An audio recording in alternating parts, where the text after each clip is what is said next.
ಶ್ರೀ ಗುರು ಚಕ್ರವರ್ತಿ ಸದಾಶಿವ ಶಿವೋಗೇಶ್ವರ ಸೌಹಾರ್ದ ಪತ್ತಿನ ಸಹಕಾರ ಸಂಘ ಕತ್ನಳ್ಳಿ.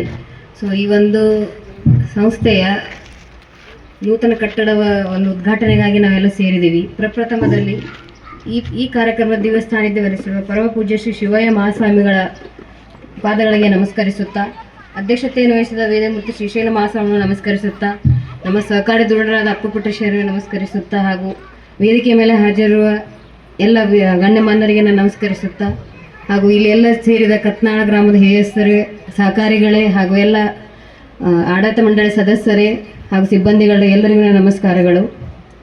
ಸೊ ನಾವು ಒಂದಿನ 3 ದಿನ ಆಯಿತು ನನಗೆ ಇವರೆಲ್ಲರೂ ಒಂದು ಇನ್ಸಿಡೆಂಟ್ ಹೇಳ್ತೀನಿ.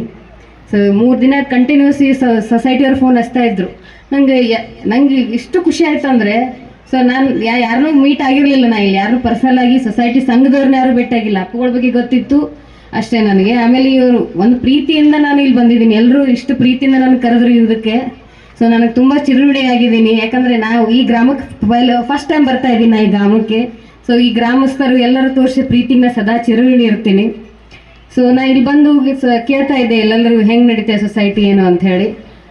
ಸೊ ಅವ್ರು ಅಂದ್ರವರು ಈಗಿಲ್ರಿ ನಮ್ಮ ಒಂದು ಅಪ್ಪಗಳ ಒಂದು ಆಶೀರ್ವಾದದಿಂದ ಸೊ ಬರೀ ಕೇವಲ ಒಂದು 3 ವರ್ಷದಲ್ಲಿ ಒಂದು ನೂತನ ಬಿಲ್ಡಿಂಗ್ ಕಟ್ಟಿದ್ದೀರ. ಸೊ ಅದೆಲ್ಲ ಎಲ್ಲರ ಸಹಕಾರದಿಂದ ಒಂದು ಆಗಿದೆ. ಸೊ ನಮ್ಮ ಜಿಲ್ಲೆಯಲ್ಲಿ ಸುಮಾರು ಒಂದು 1500 ಸಹಕಾರ ಸಂಘಗಳಿವೆ.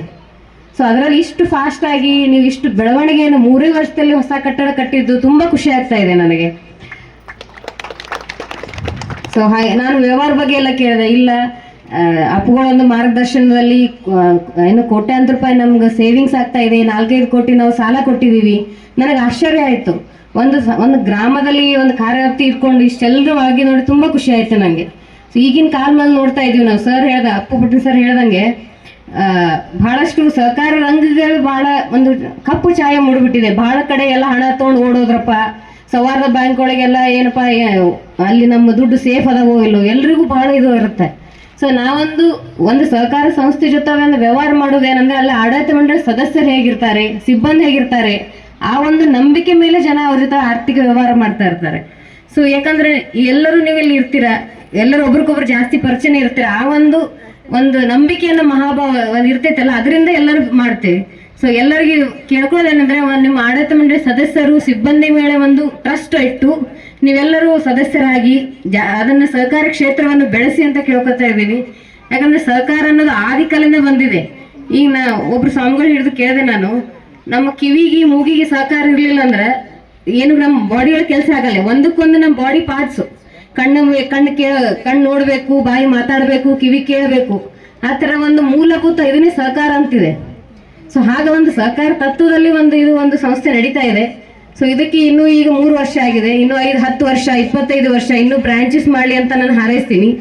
ಸೊ ಎಲ್ಲರೂ ಈ ಒಂದು ಸಂಘದಂತೆ ಆರ್ಥಿಕ ವ್ಯವಹಾರ ಮಾಡಿ ಎಲ್ಲರೂ ಇದರ ಒಂದು ಸದುಪಯೋಗಗಳು, ಸಾಲ ಇರಲಿ, ಏನು ಡಿಪಾಸಿಟ್ ಆಗಿರಲಿ, ಲೋನ್ ಬೇರೆ ಬೇರೆ ಥರ ಲೋನ್ ಇರಲಿ, ಆ ಥರದ್ದೆಲ್ಲ ಒಂದು ಸದುಪಯೋಗ ತಗೊಳ್ಳಿ ಇದ್ರ ಸೊಸೈಟಿನ.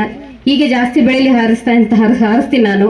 ಸೊ ನಮ್ಮ ಇಲಾಖೆಯಿಂದ ಸರ್ಕಾರದಿಂದ ಏನೇ ಸೌಲಭ್ಯ ಸಿಕ್ಕರೂ ಇದಕ್ಕೆ ನಾವು ಕೊಡೋಕೆ ನಾವು ನಮ್ಮ ಮ್ಯಾಕ್ಸಿಮಮ್ ಪ್ರಯತ್ನ ಮಾಡ್ತೀವಿ ನಾವು ಇದನ್ನು. ಸೊ ನಮ್ಮ ಇಲಾಖೆಯ ಒಂದು ಸಹಕಾರ ಈ ಸಂಸ್ಥೆ ಜೊತೆ ಯಾವಾಗಲೂ ಇರುತ್ತೆ ಅಂತ ಹೇಳ್ತಾ, ಈ ಒಂದು ನನಗೆ ಮಾತಾಡಲಿಕ್ಕೆ ಅವಕಾಶ ಕೊಟ್ಟ ಎಲ್ಲರಿಗೂ ನಮಸ್ಕರಿಸುತ್ತಾ ನನ್ನ ಮಾತು ಮುಗಿಸ್ತೇನೆ. Thank you.